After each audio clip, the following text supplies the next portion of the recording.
If someone's tuning in for the first time and they keep hearing critical race theory, CRT, all of these buzzwords, can you give me the 60-second recap of what this thing is?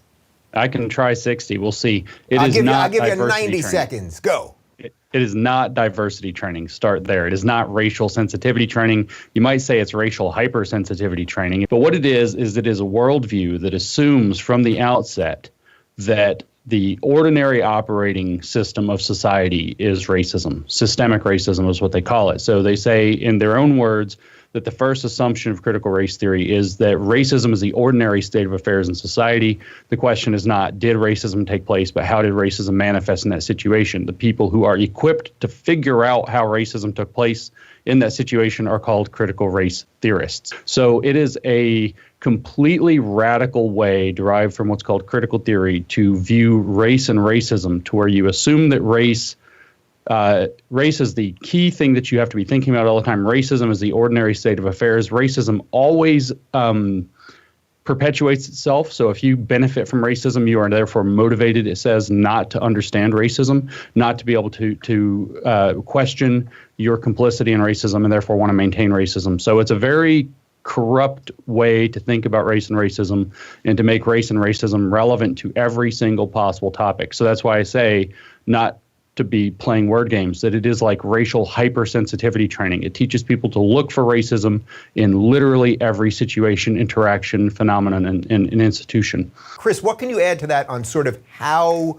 this set of ideas, assuming you agree with what James basically laid out there, how this set of ideas has sort of infected all of our education systems pretty much at every level?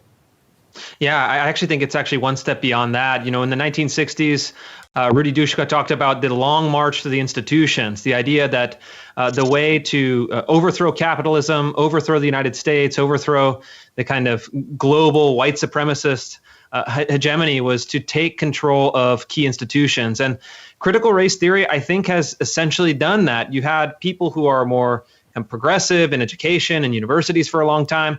Critical race theory, by morphing itself into kind of racial sensitivity training, which, as James suggested, is a really kind of a cover story, they've been able to actually put this operating ideology into institutions where you think it wouldn't go, like corporations through HR departments, like federal agencies. And, you know, I did an investigative story of even the National Nuclear Laboratory. So people who design America's nuclear weapons have been put through critical race theory trainings where white male executives were forced into a retreat center for 3 days. They are asked to denounce their identity, told that by being white males, they were analogous to the KKK, to white supremacy, to lynching, to MAGA hats, and then forced to write letters of apology. So this is not just an obscure academic theory. It was in the 1990s, but now it kind of has blossomed throughout all of our institutions, and I would argue has become the default operating ideology of America's dominant institutions.